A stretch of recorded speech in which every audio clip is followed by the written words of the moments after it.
বায়ুসেনা কর্মীর সন্তানের নাম নেই ভোটার তালিকায়। ভোটার তালিকা থেকে নাম বাদ যাওয়ার যন্ত্রণা আর ভবিষ্যতের অনিশ্চয়তায় দিশেহারা হয়ে স্বেচ্ছা মৃত্যুর আবেদন করতে এলেন মধ্যমগ্রাম পুরসভার 15 নম্বর ওয়ার্ডের বাসিন্দা সুমিতাভ মুখার্জি। তার এমন সিদ্ধান্তে শোরগোল পড়ে গিয়েছে রাজনৈতিক মহলে।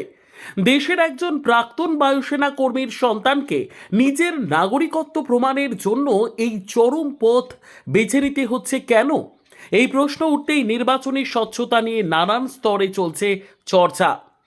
ভোটার এবং আমার কাছে যে সমস্ত ডকুমেন্টস আছে তা আজকে এখানকার সাহেবরা দেখে, ইলেকশন কমিশনার এবং ডিএম অফিসে দেখে সবাই যেটা বললেন যে আমরা দুঃখ প্রকাশ করলেন। তারা সবাই আশ্বস্ত করছে আপনি এই কাজ করবেন না, ইচ্ছা মৃত্যু শক্তির এই আবেদন করবেন না, আমরা নিতে পারবো না, অনেক কিছু আমাকে বোঝাচ্ছে, কিন্তু আমার পক্ষে কোনো জায়গা নেই স্যার। 43 বছর বয়সী সুমিতাভ মুখার্জির বাবা স্বপন মুখার্জি একজন অবসরপ্রাপ্ত বায়ুসেনা কর্মী। সুমিতাভ মুখার্জির দাবি 2002 সাল থেকে তাদের নাম ভোটার তালিকায় রয়েছে, এমনকি বর্তমান ডিজিটাল রেকর্ডেও তাদের অস্তিত্ব স্পষ্ট। তিনি হতাশ হয়ে জানান, এসআইআর প্রক্রিয়ার সময়ে সমস্ত বৈধ নথি জমা দেওয়া সত্ত্বেও গত 28 তারিখ প্রকাশিত চূড়ান্ত তালিকায় তিনি দেখেন তার নাম ডিলিট করে দেওয়া হয়েছে।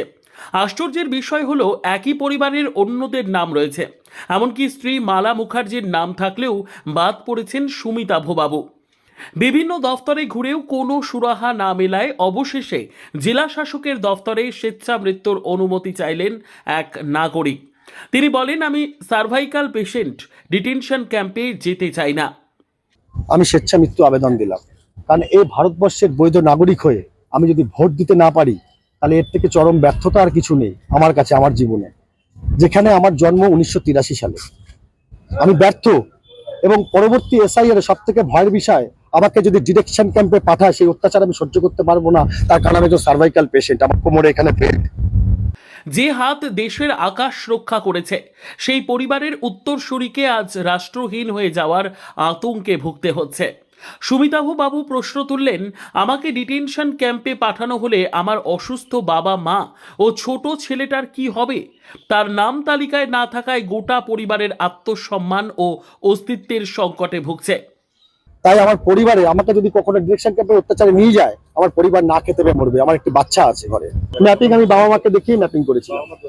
বাবার দুয়ের নাম ছিল স্বপন মুখার্জি, শাশ্বতী মুখার্জি, এবং পরবর্তীকালে বাবা স্বপন কুমার মুখোপাধ্যায় লেখে, মাও শাশ্বতী মুখোপাধ্যায় লেখে। তার জন্য ফার্স্ট ম্যাজিস্ট্রেট আমি এপিটো জমা করেছি বিডিও অফিস বারাসাত 2 তে। আমার নাম কাটা গেছে না, আমারই শুধু নামটা কাটা গেছে, আমার স্ত্রীর নাম উঠেছে। সেখানে দেখাচ্ছে মালা মুখার্জি, সুমিতাভ মুখার্জি। আমার নামটাই ডিলিটেড।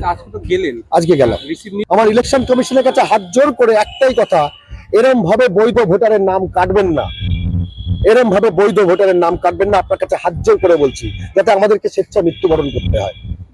মধ্যমগ্রামের এই নাগরিকের ঘটনা প্রকাশ্যে আসতেই প্রশাসন ও নির্বাচন কমিশনের গাফিলতিকে যেন সামনে নিয়ে এলো। এসআইআর এর নামে আর কত সুমিতাভকে এভাবেই দিশেহারা হতে হবে? প্রশ্ন এবার জোরালো হতে শুরু করেছে। Bureau report, digital news Bangla.